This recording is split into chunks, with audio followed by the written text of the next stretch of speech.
My 9-year-old son called me from his grandfather's house, whimpering, "Mommy, I ran away." Something happened.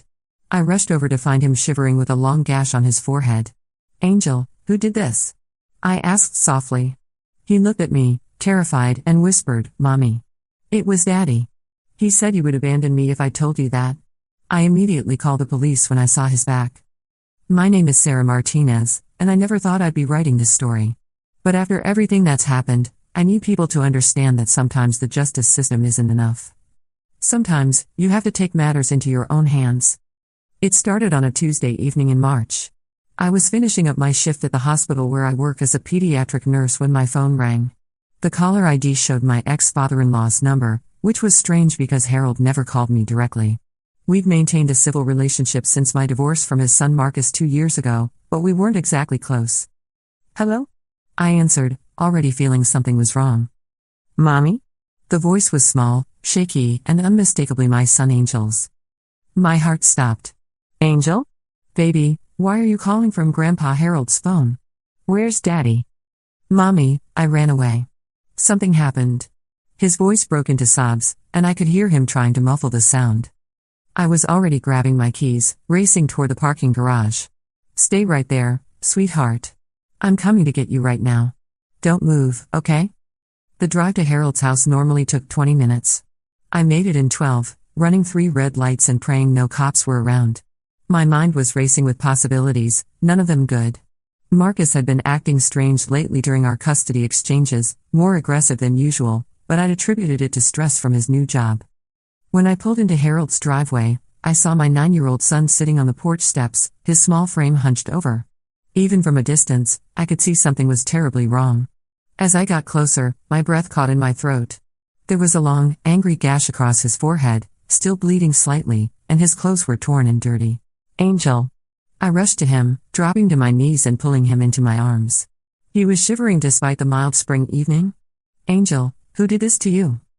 He looked up at me with those big brown eyes that had always been so full of life and mischief, but now they were filled with terror. "Mommy. It was Daddy. He said you would abandon me if I told you that." The words hit me like a physical blow. Marcus had hurt our son. My ex-husband, the man I'd once loved, the father of my child, had done this. But before I could process it fully, Angel turned slightly, and I saw his back. His shirt was torn, revealing a pattern of welts and bruises that made my stomach lurch. Some were fresh, angry and red. Others were older, yellowing at the edges. This wasn't a one-time incident. This had been going on for a while. I immediately called 911, my hands shaking as I dialed. "I need police and an ambulance. My 9-year-old son has been physically abused by his father." The next few hours were a blur of police reports, hospital visits, and Child Protective Services interviews. Angel was brave through it all, though I could see him struggling with the conflicting emotions of fear, loyalty to his father, and relief that the secret was finally out. Detective Rebecca Thompson, a woman in her 40s with kind eyes and a no-nonsense attitude, took our statement. "Sarah, I want you to know we're going to do everything we can to protect Angel and bring Marcus to justice. But I need you to be prepared for the possibility that he might not serve as much time as you'd hope. First-time offense, good lawyer, claims of stress and anger management issues." I nodded, but inside, I was already planning. I'd seen too many cases like this in my work at the hospital. I knew how the system worked, how it often failed children. But I also knew that Marcus had made the biggest mistake of his life when he laid a hand on my son. Marcus was arrested that night at his apartment. Harold, his father, was devastated. He called me the next morning, crying. "Sarah, I had no idea. If I'd known Marcus was, I would have never let Angel stay over. I was at my poker game, and when I came home, Angel was already there, sitting on my porch. He said Marcus had dropped him off, but he seemed so upset. I should have known something was wrong. It's not your fault, Harold," I told him, though part of me wondered how he could have missed the signs. Marcus is very good at hiding things when he wants to. The preliminary hearing was set for 3 weeks later. Marcus's lawyer, a slick young man named Bradley Chen, immediately started building a defense based on Marcus's recent job stress, his difficult divorce, and his lack of prior criminal history. He even had the audacity to suggest that Angel might have been injured during rough play that got out of hand. I watched Marcus in that courtroom, sitting there in his nice suit, playing the role of the remorseful father who'd made a terrible mistake. He wouldn't even look at me or Angel. The judge set bail at $50,000, which Marcus's parents posted within hours. That's when I knew the system was going to let us down. Over the next few weeks, I started planning. I'd always been a methodical person, it's what made me good at my job. Life or death situations require clear thinking and precise action. This was no different. First, I gathered information. I reached out to other nurses, doctors, and social workers I knew. I learned that Marcus had been seen at several bars around town, bragging about how his lawyer was going to get him off with community service. He'd even been heard saying that Angel was too sensitive and needed to toughen up. I also discovered that this wasn't Marcus's first incident with violence. A former girlfriend, Jennifer Walsh, reached out to me after seeing the news. She told me about incidents where Marcus had pushed her, threatened her, and once threw a glass that shattered against the wall next to her head. She'd never reported it because he'd convinced her it was her fault, that she'd provoked him. "Sarah," she said during our coffee meeting, "I've been carrying guilt about this for 2 years. If I'd reported him then, maybe Angel wouldn't have been hurt. Marcus is good at manipulation, at making people think they're the problem. But what he did to Angel? That's unforgivable." I also learned that Marcus had been struggling financially since our divorce. He'd taken out several high-interest loans and was behind on rent. His desperation was growing, and I realized that his increased aggression toward Angel might have been his way of taking out his frustrations. The more I learned, the more I realized that even if Marcus was convicted, he'd likely serve minimal time and then be right back in our lives, potentially with court-ordered visitation rights. The thought of Angel being forced to spend time with his abuser made me physically sick. That's when I decided that the justice system's version of justice wouldn't be enough. I started with something simple, Marcus's job. He worked as a sales manager at a mid-sized tech company. I'd met his boss, David Rodriguez, at a few company parties when we were married. David was a good man with strong principles about family and protecting children. I requested a meeting with David, ostensibly to discuss how Marcus's legal situation might affect any company events where children would be present. During our conversation, I casually mentioned that I discovered Marcus had been lying on his expense reports for months, padding his mileage and meal expenses. This was true. I'd found the evidence when I was cleaning out some old files from our marriage. David looked into it and found exactly what I knew he would. Marcus was fired within a week, losing not just his job but also his health insurance and the company car he'd been driving. Next, I focused on his living situation. Marcus was renting a nice apartment in a family-friendly complex. I'd noticed during our custody exchanges that he'd been trying to project an image of stability, probably for the court case. I knew the property manager, Linda Foster, from my church. Linda had 3 young children of her own. I didn't lie to Linda. I simply made sure she was aware that Marcus had been arrested for child abuse and that there might be more incidents coming to light. I also mentioned that I'd seen several unfamiliar cars at his apartment at odd hours, suggesting he might be violating his lease by subletting or running some kind of business from the property. Linda did her own investigation and discovered that Marcus had indeed been letting his unemployed friend Stephen crash on his couch in exchange for rent money, which violated his lease. Combined with the child abuse charges, it was enough for Linda to begin eviction proceedings. But I wasn't done. Marcus had always been proud of his reputation in our small town. He coached youth soccer, volunteered at the community center, and had cultivated an image as a fun, involved father. I knew this image was crucial to his self-esteem and his defense strategy. I started reaching out to other parents in the soccer league. I didn't spread rumors or exaggerate, I simply shared the court documents, which were public record, and let them draw their own conclusions. Word spread quickly through the tight-knit community of parents. Within days, Marcus was asked to step down from coaching. The community center quietly removed him from their volunteer list. Parents who had once been friendly began crossing the street to avoid him. I also reached out to Marcus's friends, the ones I'd known during our marriage. I didn't badmouth him or try to turn them against him. I simply shared what had happened to Angel, showed them the photos the hospital had taken of his injuries, and let them make their own decisions. One by one, Marcus found himself increasingly isolated. His poker buddies stopped calling. His drinking buddies made excuses when he suggested meeting up. Even his gym membership was quietly cancelled when other members complained about feeling uncomfortable. But the most devastating blow came when I contacted Marcus's new girlfriend, Amanda Pierce. I'd learned about her through social media, a sweet kindergarten teacher who clearly had no idea what kind of man she was dating. I met Amanda for coffee and showed her the pictures of Angel's injuries. I told her about Jennifer's experiences and about the pattern of behavior that was emerging. Amanda was horrified. She thanked me for telling her and ended things with Marcus that same day. Later, I learned that Amanda had also reported their conversation to her school district, as she was mandated to report suspected child abuse. This created another paper trail that would follow Marcus for years. As the court date approached, Marcus's world had completely collapsed. He was unemployed, facing eviction, isolated from friends and family, and dealing with the reality that his actions had consequences far beyond what any court might impose. His lawyer tried to argue that Marcus was being unfairly persecuted, that the community was engaging in vigilante justice. But the prosecutor, Maria Santos, had a different perspective. "Your Honor," she said during the sentencing hearing, "the defendant's current situation is not the result of vigilantism. It's the natural consequence of his choices and actions. When you harm a child, when you betray the trust of everyone around you, there are social consequences as well as legal ones. The community has simply chosen not to associate with someone who would hurt a 9-year-old child." Marcus was sentenced to 18 months in prison, followed by 3 years of supervised probation, mandatory anger management and parenting classes, and supervised visitation with Angel only after completion of his full sentence and psychological evaluation. It wasn't as much as I'd hoped for, but combined with everything else that had happened, it felt like justice. The real victory, though, was seeing Angel begin to heal. With Marcus out of our lives and in prison, Angel started therapy with Dr. Patricia Williams, a child psychologist who specialized in trauma recovery. Slowly, my happy, mischievous little boy began to emerge again. "Mommy," he said to me one evening about 6 months after Marcus's sentencing, "I'm glad I told you what Daddy did. Even though I was scared, you didn't abandon me. You protected me." Those words made everything I'd done worth it. Harold, Marcus's father, maintained a relationship with Angel and me. He'd been horrified by what his son had done and was committed to making amends. He testified at Marcus's trial about the changes he'd noticed in Angel during visits and his regret for not recognizing the signs sooner.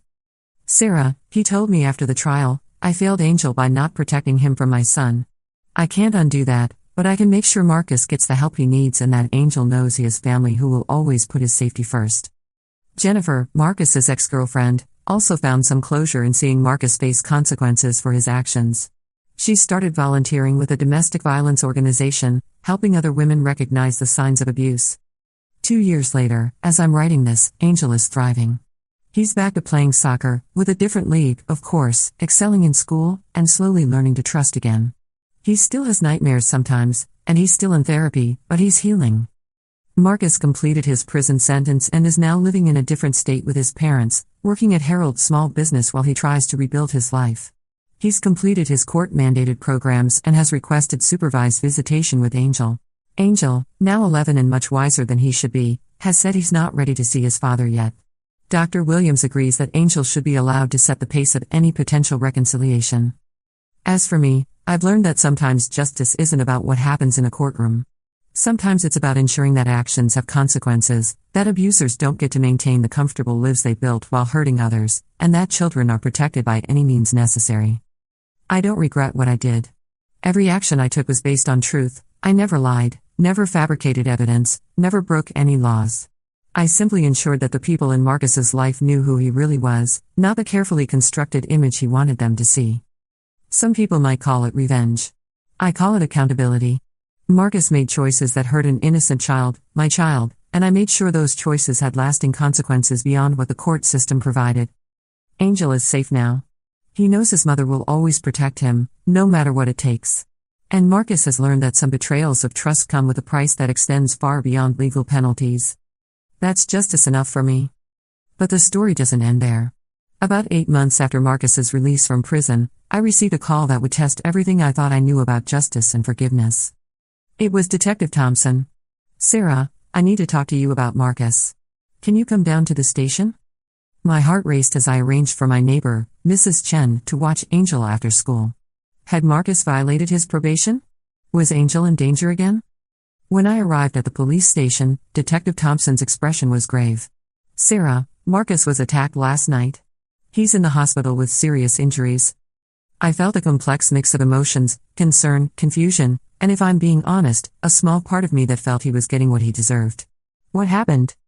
He was jumped by 3 men outside his apartment complex. They knew exactly who he was and what he'd done. Someone had been spreading information about his past, posting flyers around his new neighborhood with details about the child abuse case. My stomach dropped. "Are you saying I had something to do with this?" No, Detective Thompson said quickly. We've investigated thoroughly. This wasn't connected to you or anyone in our town. But Sarah, there's something else.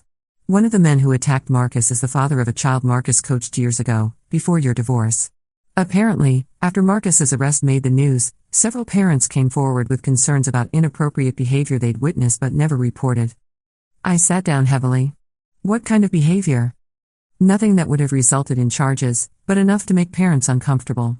Extended physical contact during coaching, inappropriate comments about the children's bodies, invitations to his home for extra training. Marcus was never alone with these children, so nothing prosecutable happened, but the pattern was concerning. Detective Thompson continued, the father who organized the attack, Robert Kim, believed Marcus had groomed his daughter. His rage had been building for months after he learned about Angel's abuse case. He felt guilty for not speaking up about his concerns earlier. I processed this information slowly. The web of consequences from Marcus's actions was spreading further than I'd ever imagined. There's more, Sarah. Marcus wants to see you. I almost laughed at the absurdity. Absolutely not. He's asking specifically to apologize to you and Angel.